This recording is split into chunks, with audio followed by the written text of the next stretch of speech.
The British Prime Minister Theresa May recently visited Warsaw to sign a new defense treaty between Britain and Poland. It was called a powerful symbol of close cooperation between the two countries. This is an indicator of Europe's slow regression to the pre-EU realities through the fragmentation of European Union. European member states now prefer bilateral arrangements instead of multilateral cooperation to pursue their own national interests. Cooperation between British and Polish armies is nothing new. Britain already has deployments on NATO's eastern flank, including in Poland. What is interesting is the formation of an alliance along Europe's periphery against Brussels. The two countries will spend money on strategic communication projects. There is also call for increased cyber security cooperation to counteract Russian disinformation across the region. Now, Poland is near to Russia, so that is why this cyber security cooperation is required. History reveals that there have been strong ties between the two countries. Relations between Poland and Britain remained tense during the Cold War. After the Cold War, relations became stronger both in defense and in EU matters. When Poland joined NATO and as the country's relationship with US evolved into a strategic partnership, Britain also increased its defense ties with Poland. Within the EU, the two countries supported each other, voting for or against the same policy proposals issued by Brussels. This week, the EU Commission also invoked for the first time Article 7 against Poland for breaching European common values and the rule of law. This could lead to Poland losing voting rights in the EU Council. It may also have its EU funding cut.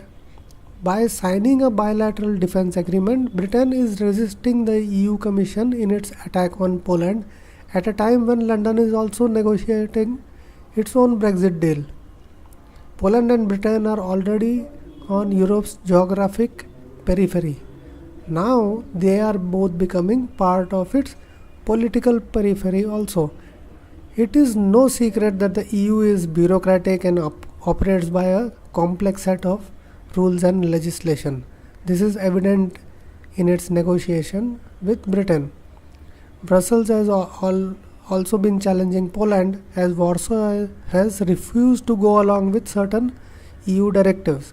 This all comes at a time when European economies are recovering from the 2008 economic crisis.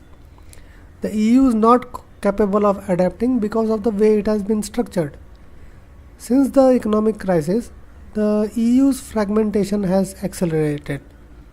Recently, there has been some talk of Germany leading the way in forming a separate union whose members, all the members of the Eurozone, would harmonize their fiscal and economic policies. This would permit them to not be responsible for poorly performing members. This is because all EU members don't share the same interests. Germany and France have different views on key issues from Poland or Greece. Poland is wary of Russia while Germany is focused on managing the refugee crisis and dealing with internal security threats.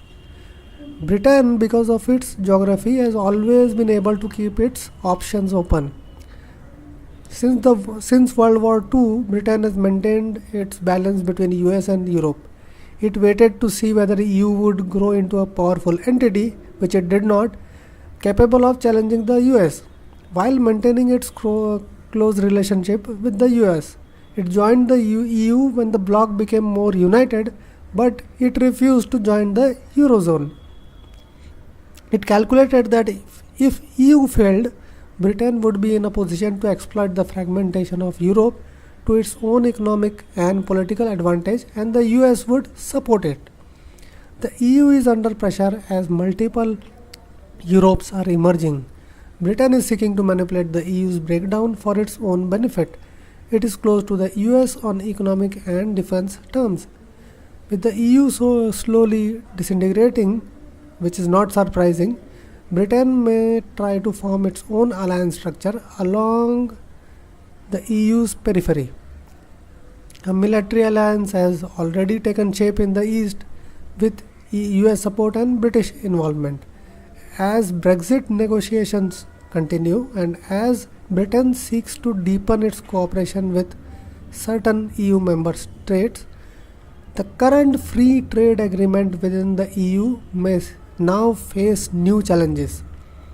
Whether other EU member states, particularly those in the Eastern Europe, become interested in participating will be key to the way the British alliances and the EU evolves.